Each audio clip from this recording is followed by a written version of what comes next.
guys, this is On Productions, aka Nana 473, and I'm back in Queen at Arms, part 2. And yeah, we're just gonna go on. Right now we're taking the Prince Alastor into the the castle. Yeah, fantastic. The prince gave a single clap of joy and wrapped his arm around me again. Baron bowed. It'll be nice to have someone on my own age keeping an eye on me for once. His age? The prince looked at least 5 years older than me. Was he actually much younger than that? Maybe that didn't matter much to him. Maybe he just thought I looked older. Arms linked, we made for the castle.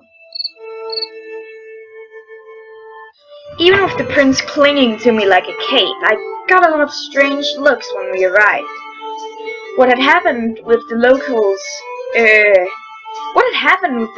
here to make them so mistrustful, disdainful, even to their own soldiers? Was it because I was so Bulgarian? Well, I wasn't. Not really. I'd been born here at the palace, in fact. Sure, it was probably to some maid or cook, but it'd been enough for you. I still felt so Guardian. Maybe that's what people could see. It probably didn't help that I had to color my hair, or that my skin had been bronzed by the years of farm work.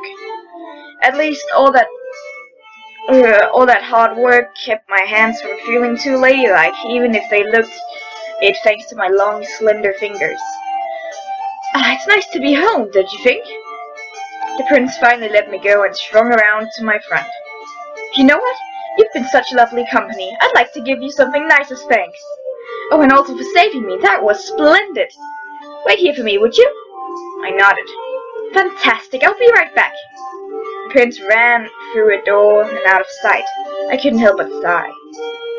I had every intention of waiting obediently in one spot until he got back. But it felt like a lot of time had passed, and people were starting to whisper about the bloody soldier standing at the castle entrance. Probably wouldn't be a bad idea to ask someone where the prince might be. He might have gotten distracted by a shiny object and forgotten all about me. But then that might just draw more suspicion, and I hated talking to strangers. Once the entrance was clear, I followed after the prince.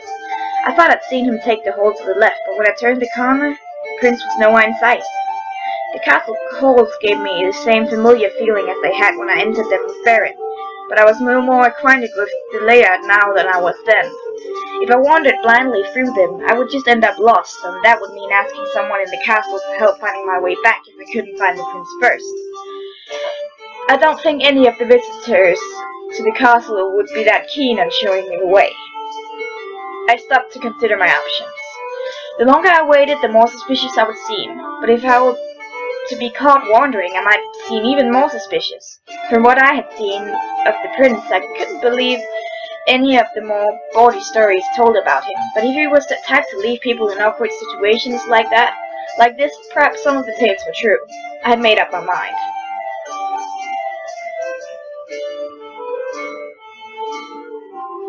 Oh, fuck it, let's go find him.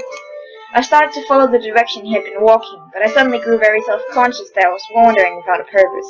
Wait, I'm just gonna save right quick. If stuff doesn't happen. I didn't know where I was going and made a swift effort to backtrack. I retreated to the main hall and walked straight ahead. If the prince had gone anywhere, it made sense to look in the most obvious place first. He didn't exactly shout subtlety.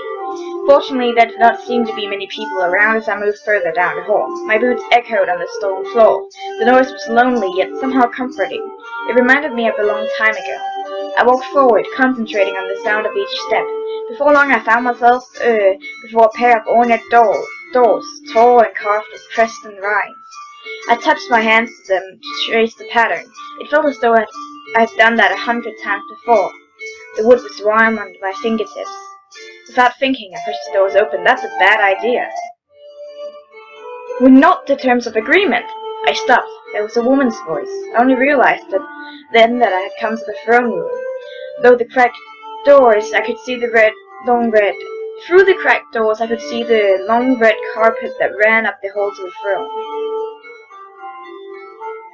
Someone sat on the throne, and in front of him stood a person in armor with a shock of long red hair running down her back. This was trespassing. I shouldn't be watching. But who could be speaking so curtly to an Ophrion's royal? This is boring. I hope I could meet the dark guy. So if I can't, then I'm just gonna stay put. No, it would be best if I just stayed and waited. I didn't want to cause any more of a scene that I needed to. I just stayed put inside the castle doors. Before long, I cursed that decision. Every time my servant wandered by, they glared at me and whispered to one another. I knew I should have stayed outside. Now that it was too late, I had no choice but go to find Alistair. For all I knew, that masked man would show up again and lead me right to him. I retreated to the main hall, walked straight ahead. Okay, so it's the exact same. Alright then. Fine. The queen knew that what she was agreeing to when the arrangement was made. A second voice boomed through the chamber, much deeper than the first, and even though my view was obscured, there was no mistaking who it could be. Mad King Kendrick. Oh god. That's no good. If I may beg your pardon, your majesty, I can't help but think the queen was given less than a full account. Her promise to King Faramund hardly entailed this. The woman's accent was distinctly southern, with the intonation of someone who had spent a lot of time around Cillian, the capital of Silgard. She had to be someone important. If her highness had known your plan was all to steal all our finds for your own petty bullets, I doubt highly that she'd. Woman, do you speak for the queen? I come here on her behalf. The woman laughed. It's just as her highness said, that you are a stubborn old bull.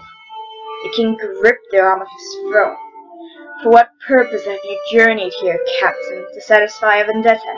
Or am I to know that Queen Charlotte should deign to send me an insult through the mouth of another? You've broken the queen's trust, your majesty. Your promise was to protect our lands, but all you've done is to plunder them. Leave our men to their families. We shan't continue to give up our lands for the sake of a whim. The queen demands that you provide due reason before. It can't be done. The anger in the king's voice faded to almost quiet gravity. I wondered if the stories about him were false as well. His tone didn't strike me at all as mad. If you're requesting the return of your men, you ask in vain. As we speak, forces in Panzervoy are mounting against us. Queen Charlotte knows as well as I that in a war against them we must stand together. If Ophrya falls, who will remain to stand for Silgard? If, when they attack, they will spare your people no more than they will ours. The naval forces of Quins alone will annihilate every... Ah, God, what? Is that what you wish for Silgard? The woman clenched her fist. Leave me now. We shall not speak of this further. Advise your queen not to stir what has been settled. Ha! I knew there was no reasoning with that. There you are! Oh my god. I gasped and jumped at someone rushed behind me. What are you doing here? You know you shouldn't be here. Someone might think you're a spy. The prince laughed, but I could only give a weak smile in reply. What's the meaning of this? I'd forgotten my hand was still on the door, thanks to the prince jostling the door to the throne room had swung wider open. The creaking of the hinges sounded like a death toll. I was really stupid to follow him in here. I opened my mouth to apologize, but I was speechless, as always, at the most inconvenient time. Welcome home, son. How was your trip? The prince lowered his voice to mimic his father's. Thank you for asking, father. I had a lovely time, but it was really good to be home, he answered himself cheerfully. That's wonderful, son. I love you, and I'm glad to see you've returned home safely. Thank you, father. It's too bad that Alistair, now is not the time. The smile fell from Alistair's face. Oh, you've got company. The woman shook her head. He's all yours. We've finished here. Without saying farewell to the king, she turned and stalked towards the door. Just as she bristled between us, she stopped and stared at me. She reached out for me and I flinched, but she only rustled my hair. "Get out while you can, lad. It ain't too late for you yet." And with that she was gone. What a strange woman. Now that she had left, there was a clear view of the throne room. Walking through the castle had brought up so many memories, one that I couldn't put a name on, but this one was the most vivid. It was also the worst. My heart dropped. In an instant I felt tears well up my eyes. It was wrong. The room looked wrong. Where King Kendrick sat alone, there was a single throne, but hadn't there been two? Identical thrones, side by side, flanking a statue of Althea. The statue was still there, but now it sat in the shadows behind the throne. But that was wrong. The statue was supposed to be in front. That way, a Lady of the Ice could shine her wisdom on the king and the queen's judgment. Something inside me wanting very badly to run up and move the statue to where it belonged, but all I could do was stand perfectly still. There was nothing I could do about it, though I was quivering. I was more than saddened. I was angry. I didn't get angry often, annoyed or frustrated perhaps, but anger was never something I had to struggle with. But I was feeling it now, and it was paralyzing me. Even if there had been no one around to stop me, I could not have moved. Thankfully, Alistair moved into my view. His fleshy clothes were hard to miss. The king rose from the throne and started making his way towards the door as well. "Don't you have anything to say to me, father?" "What are you doing here, Alistair? What is he doing here?" The king pointed straight at me. His eyes burned into my chest. "One kneels in a king's presence, soldier." I dropped to the floor immediately, hitting the stone a bit harder than I intended. My knee ached, but I tried to keep the pain off my face. There was no sense in angering him any further. "Well, it's nice to see you too, father. You know, I've been away for a long time. Perhaps you could have stayed away." I wasn't looking up, so I couldn't see the king's expression, but he sounded more tired than angry. I expected him to be livid after being interrupted, but maybe it was a common occurrence with Alistair. I didn't need to look up to know that Alistair was pouting. "Is it because I missed your birthday? I brought you a nice gift." Of course I did lose it along the way. But it's the thought that counts, isn't it? You should also know that thanks to Eyed Cadale that I made it back safely. Those awful woods, they're just teeming with wolves. They really ought to. Enough. I will not put up with this. He paused before he left the room. "You never change, Alistair." "Well, come on, get up." The prince laughed and pulled me from the carpet. "You'll get a crick in your back if you keep kneeling like that." This guy was unbelievable. "Come on, Eyed Cadale, I finally figured out what I wanted to give you." Alistair wrapped his arm around me and my heart fluttered. I hoped to God that his hand didn't travel southward, otherwise it brushed my chest. The prince had much easier time navigating the castle than I did. Of course, it's his home. He didn't let go of my arm as he swung in front of me. It was almost as though he was using me to slow his momentum, but I didn't feel like I was being pulled. "Close your eyes." I felt massively uncomfortable doing what he said, but it wasn't as though I had much choice in the matter. "Okay, open them now." "It's a sword!" The prince was indeed holding a sword in front of me. The scabbard was obscenely ornate, red velvet on leather with the description of the Althea weaved into the gilded gold print. The handle was gold as well and had a spearly cut gem for a pommel. It was also red, a ruby perhaps. It looked remarkably similar to the sword I'd used to slay the wolf. "Well, go on." I took the blade and removed it from its scabbard. The metal was very fine, and its balance was nearly perfect. There was no way I could take something this nice. "Go on, it's okay. I've got 6 more of them in different colors, but they're mostly just for decoration. I don't even know how to use it." There was no way that was true. I'd spent my life on a farm and I knew how to swing a blade. Sure, my father was a great knight, but his was warm. God. It was impossible that he'd never been shown to use one. Or maybe he had been, but couldn't grasp his lessons. "Do you like it? I think red is a good color for you." I sheathed the weapon. I know you already have a sword, but, well, this one's a gift from me.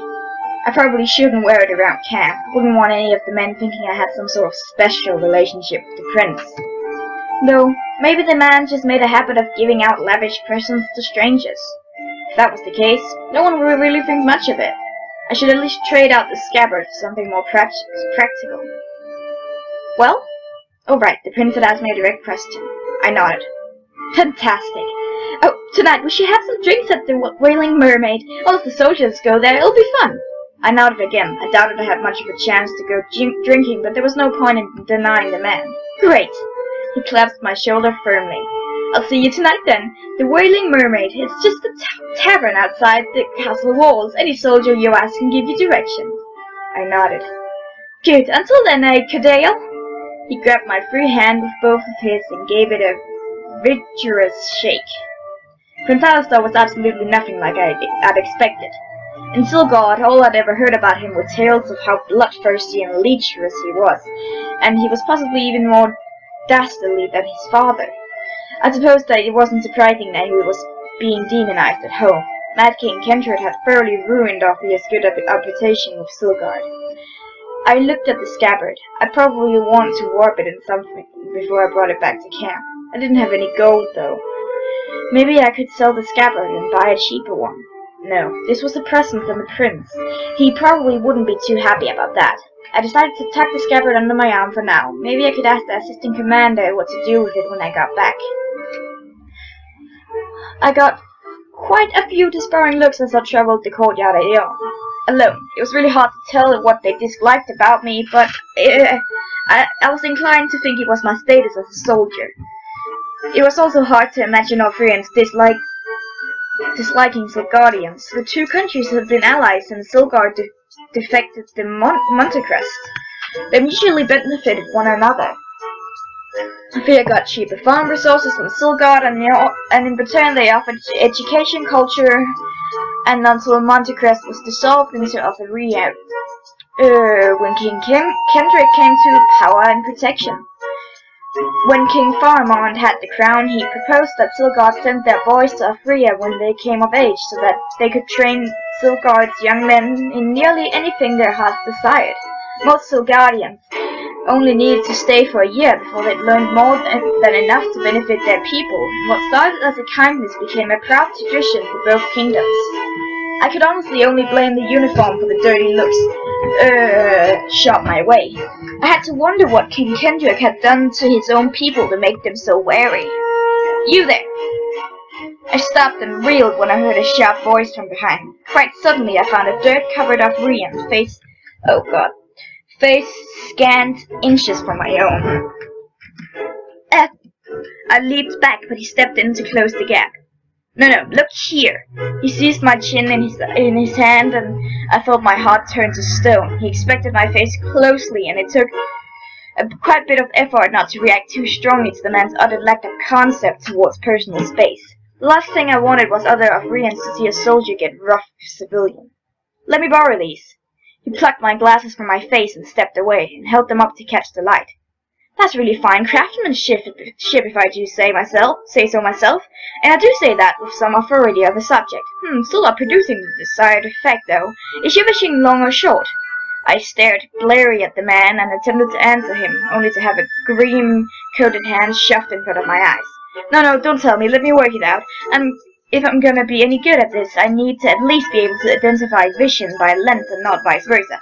Hush a moment, lad, while I ponder this particular problem. I said nothing as he continued to ramble to himself, too confused by the man's chance words. He held my glasses up to the light, tilting this way and that. At one point, he popped off the little monocle hanging from his face and looked through the glasses.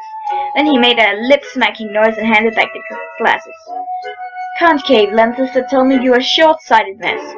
Some of those chagrin fellas have a fancier name for it, but that's their department and not mine.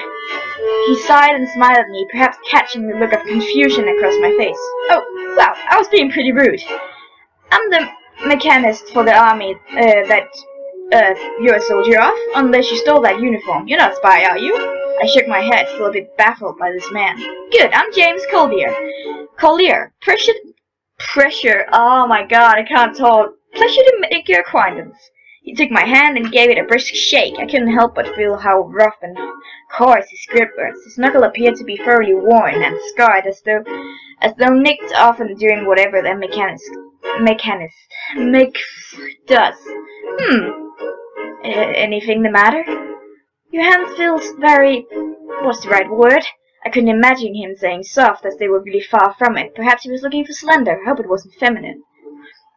Have you ever worked with tools and dials? I shook my head. The mechanists really need more buddies with something, going upstairs. You've got a solid grip and hands to handle the media implements in the workshop. Well, it's more of a tent, really, but with a bit of imagination. And the fact that the chemicals make the air burn like the nostrils of a dragon, we can pretend it's whatever we want. Hey, can I show you something amazing? It'll be great, I promise. The man seemed rather harmless enough, but I needed to get back to camp sooner rather than later. But will it really hurt to indulge him? Part of my job is probably going to be have to communicate with the mechanics. I'm just gonna call them mechanics. You're cute and all, James, but I have to go back. It won't really take long, I promise. I'm sticking to my guns. I can. Oh well, if you absolutely can't. Why is there a problem here? Both turned to the sound of a woman's voice. Not far from us was the Solgadian knight I had seen in the throne room, striding forward confidently, her brow furrowed. She stopped just a little too close into my personal space and even farther into James. She glared at him as she was trying to size him up. Remove your hands from him, lad, if you cherish keeping them attached to your wrists. Well, hey now, I wasn't trying anything, honest. James pulled his hand away from me quickly, but gave a wink as he did. Unless you'd like me to. The woman's lips curled into a sneer as her hands drifted towards her sword. Oh God. Perhaps I wasn't clear. Get back to your shop, Tinker. Jeez, okay, sorry. Hey, if you still want to see what I was going to show you, just stop by later and find me in the yard, okay?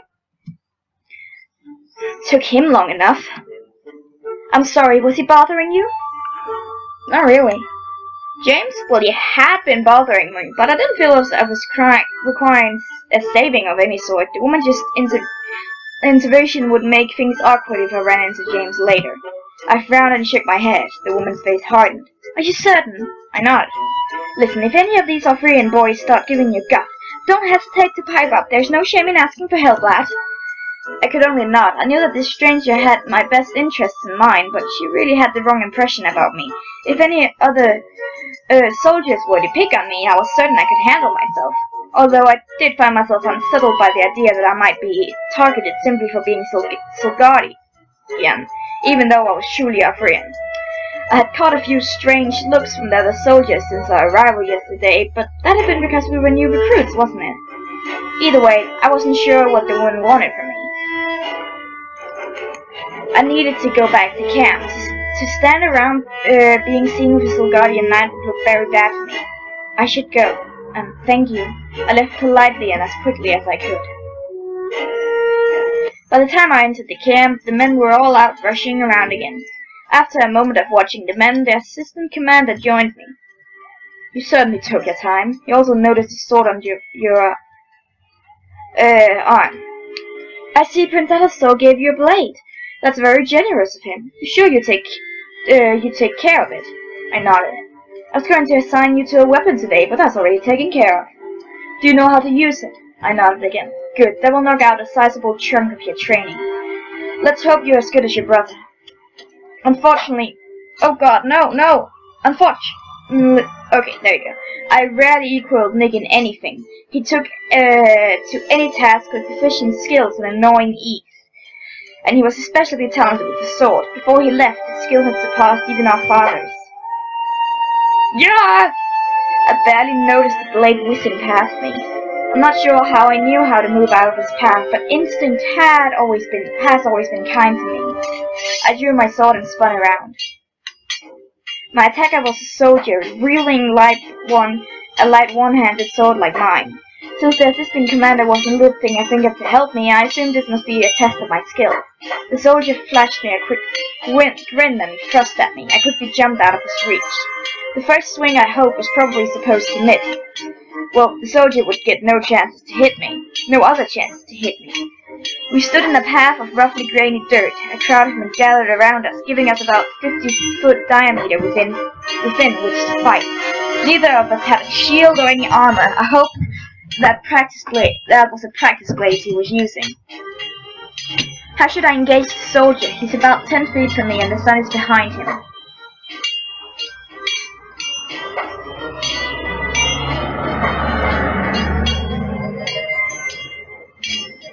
Circle him! I circled around him, positioning him away so the sun was at my back. He lunged at me, but I was ready for him and dodged. We're both standing. I've got to take him down if I want to make a good show. Save! Save! I think it'd be a good idea if I close quickly and attack, because now I have the sun in my back and he will be a bit blinded, right? He squinted at my silhouette. I lunged and kicked his feet from under him. In moments he was on the ground and my sword was at his throat. Hey, that's not fair! You used the sun against me! Nothing's fair in war, boy. The burst of applause that erupted from the crowd sounded absolutely amazing. I took a bow. Alright men, that's enough. Back to your posts. Great! I'm so good at this strategy thing! I'm a smart lad. The cheering abruptly stopped and everyone scattered. You're a bit of a showman, are you? Not usually. You won't be able to get away with that on the battlefield.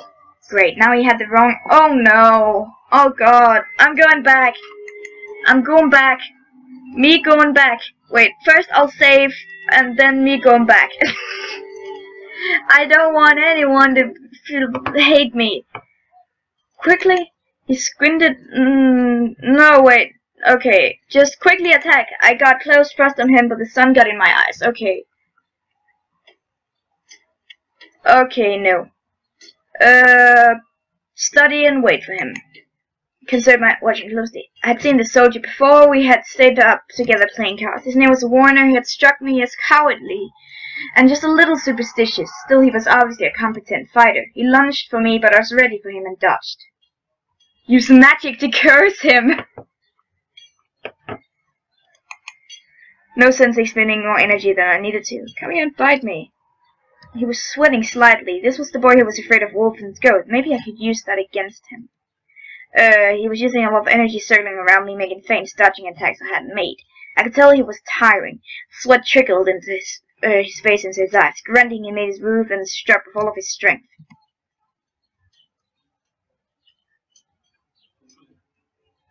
And a parry. I parried his strike easily. He was off balance and I kicked him to the ground. In moments my sword was at his throat. Okay, so you can win in a lot of ways. I took a bow, alright men, that's enough. And everyone scattered. I won't be— Ah, damn it! Well, then I would rather use the sun. He just doesn't like us, do he? Great, now he had the wrong impression of how I usually fought. But there was no point in correcting me. He just watched me anyway. Go back to the medical tent. The commander wants bandages. I nodded and set off for my destination. When I entered the tent, my brother rushed to my side and pulled me behind one of the curtains. What were you doing out there? You never used to be that sloppy. What? I was good! He was right. There were some pretty glaring holes in my tactics out there. Surprised or not, I was capable of better. I didn't answer. Nick rolled his eyes and grabbed my other arm with his hand. His grip was firm and gaze intense. If that was a real fight, you'd be dead right now. Do you understand that? To anyone else, Nick would have looked almost emotionless, but I knew my brother was fighting back tears. Had I really upset him that much over a single sword fight? I nodded. Just try to keep your head next time, okay? I kept my head! I was so smart! Jesus! He'd swallowed and finally let go of me, but I could still feel where his hands had been. He'd probably going— excuse me, the recorder stopped. I was probably going to bruise there. I'm sorry. That's us. I'm sorry. The apology came out so softly I wasn't even sure Nick ever even heard it. There you are, Nicholas. The smiling prelate shifted his gaze from Nick to me and back again. I know that you missed your brother, but I'm sure he was sent here for a reason. You can't just spirit him away every time he steps in here, can you? No, sir. No, sir, indeed. Now go back to your duties, would you? Nick nodded, lowered his head and left. Now, why were you sent in here, Ayed Kadea? The man very patiently waited as I gathered the nerve to speak. Somehow, that made it worse, so it took longer than he likely expected. Bandages. They're kept over there. Come along. I followed the prelate to a corner that was stacked with supplies. Here you go. Next time you visit, just walk right over here and take what you need. He handed me a wad of bandages. Then sign this parchment here, locking that you've taken it. He picked up a charcoal and added one bandage to the list of the paper. Understand? I nodded. Good. Just make sure you always list it on the parchment. It's very important we know exactly how much we have at all times. I nodded again. You can go now, Ayed Kadea. Thanks.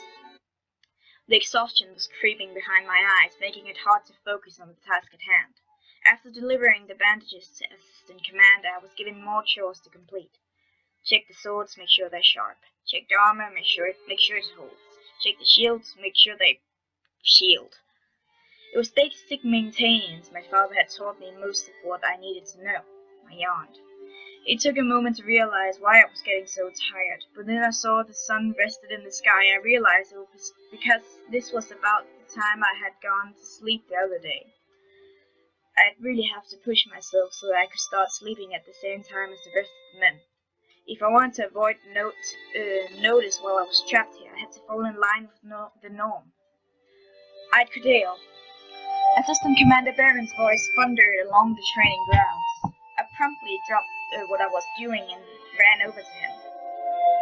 I need you to deliver this to the Archmagus. His tent is to the south. I nodded. Be quick about it.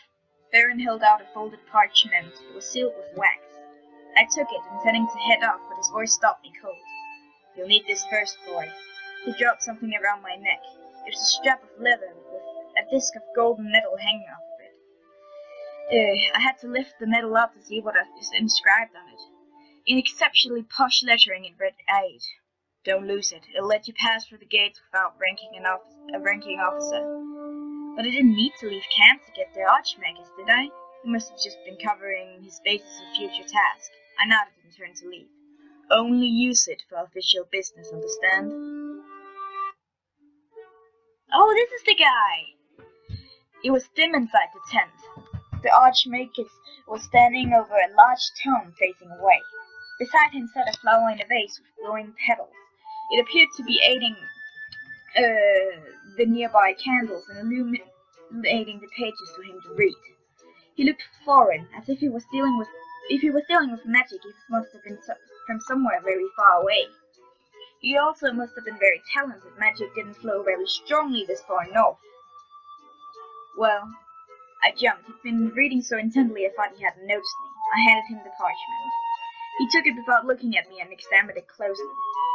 You didn't break the seal. Good. Had that been a problem before? Who would break a rack seal and not expect it to be caught? I turned to leave, but his hand shot out and gripped my shoulder. When he touched me, a jolt of electricity hit my bones. Was he attacking me? Shouldn't I do something? Why were my muscles starting to seize up? He circled me a few times before stopping directly in front of me. You don't panic easily.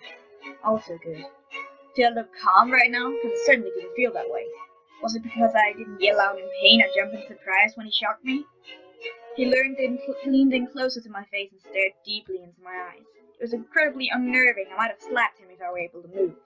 You can speak. The spell only stiffens the limbs and part of the torso. If I'd paralyzed you completely, your ribs would stop your breathing.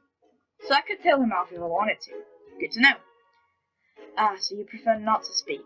He straightened up and walked behind me. You'd make interesting company for the fox. What do they have you doing? Eyed Cordell.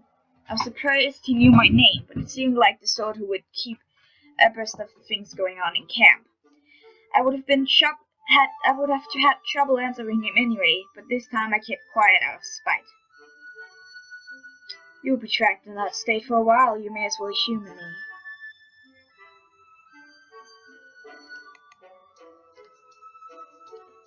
I kinda want to go for this guy. Don't say nothing. I continue to say nothing. Oh, damn it. Okay, I try to humor him. Wait. Let's just... Don't give... Very well, I'll return to my reading. Wait, is that a faint whiff of magic I detect in you? The Archmagus put his nose shamelessly close to my neck and sniffed. He sniffed my shoulder and arm and eventually made it to my hands. He straightened and grabbed them roughly by the wrist and made a sour face. I see. What exactly did he see? You've been in the vicinity of the fox, haven't you? I hadn't the slightest clue what he was talking about. I hadn't seen very much of a wildlife since coming into camp. He's like that man who used magic to enchant his lunch. I didn't know what he was talking about, so I just frowned. He must have picked up on my confusion. And speaking of the spy master, the prince trained hound. You've seen him, have you not? Who did you mean, the man in the kitchen? Well, I suppose you wouldn't have. Keep away from that man. He's much of a danger to himself as he is to anyone else. I didn't really know how to respond, so I just blinked at him. Well, you've delivered your message, and I suddenly found myself in a disagreeable mood. Begone. I just want to check real fast. If I talked to him, I opened my mouth with every intention of answering him, but no noise came out. He seemed to find this amusing. Obviously, he'd lied about me being able to speak. How interesting. Interesting for him, maybe. I didn't try to speak a second time. Are you timid in most situations? I glared at the man. I was not being timid, and he knew it. How funny, you exude courage, but also fear. Fear? I wasn't even close to afraid. Either he had no idea how real body language, or he was talking out of his rear. I was more than happy to assume the latter. Well, at least you'll be entertaining to watch, even if you ain't much for speaking. I hope deeply the courage I was exuding boiled into an intimidating anger, but of course it didn't, and he just laughed. I continued to say nothing. And then he'll return to his reading. Okay, I think this was the right choice.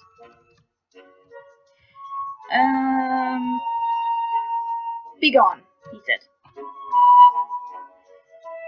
Suddenly finding myself able to move, I stiffly stretched my limbs. Funny, I was in an incredibly bad mood myself. It's been a pleasure, eyed Cordell.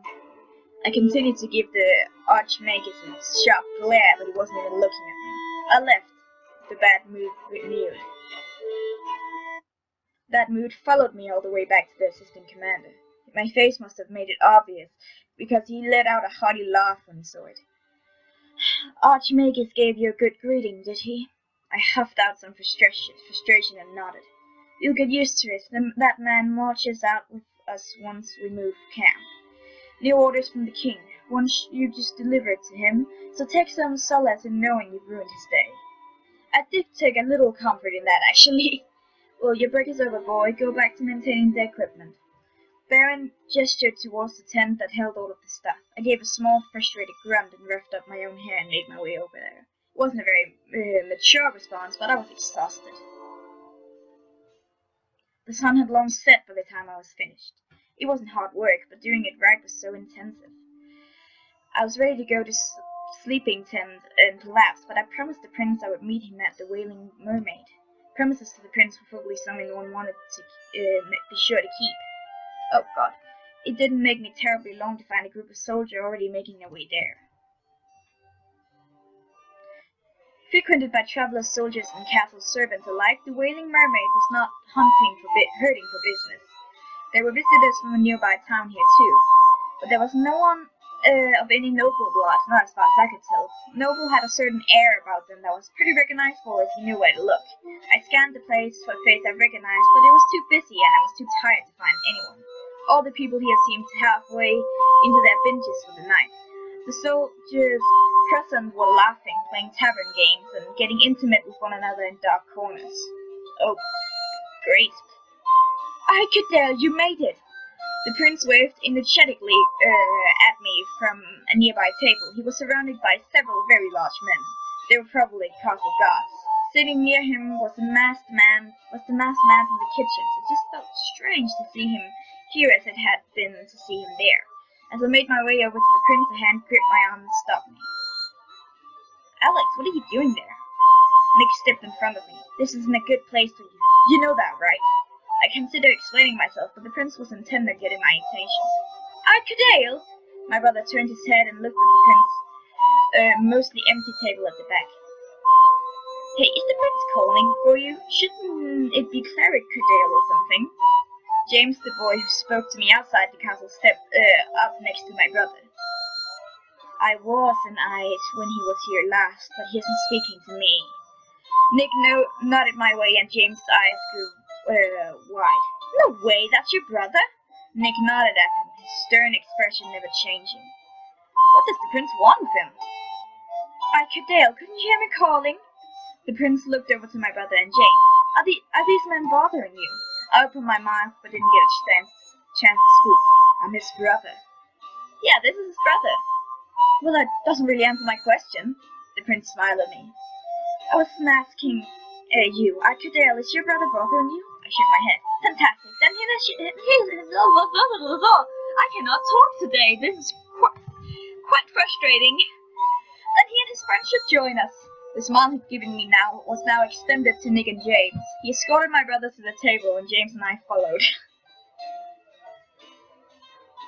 My brother made sure to sit next to me as we all got comfortable. James sat on my other side, but the prince didn't seem to mind that. He had his guards standing behind him as well as the masked man on his left.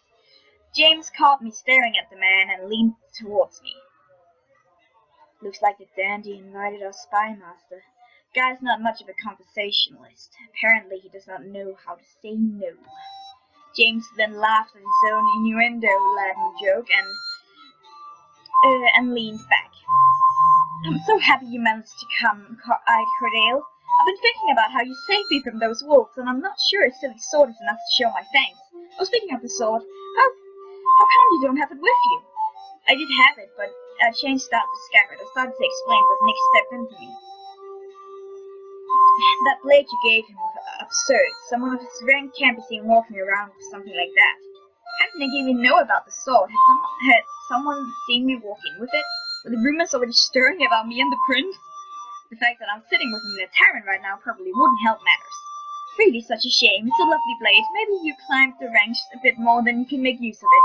I'm sure it won't be too difficult for you. A son of Sir Thomas Cardale would have no problem becoming a commander in a week. God. James seemed to have a much higher opinion of my abilities than I did. Or maybe he just put much stock in my supposed bloodline. James. Nick glared at him. Really? What, it's true, you almost did. Honestly, I don't know why you decided to become a cleric. You'd be running an army right now if enough. I jumped at my brother's outburst. It was so unlike him. Or I guess to him I knew before. James didn't seem surprised. Maybe this is just how Nick was now. That's very impressive, cleric. You bet it is. Ha! It must have been nice to have a friend who thinks so highly of you. Excuse me, ma'am. The prince took a passing server by the wrist. Would you be so kind to fetch my guest or me something to drink? I thought Nick would say something to him, or at least decline to offer drinks. He wasn't a fan of alcohol, but he didn't say anything, and when they arrived, he was the first to down half his class. I couldn't believe it! Look at you, already out drinking your prince. If I didn't know any better, I'd think you were ensuring a challenge. Nick didn't answer him, he just finished his glass.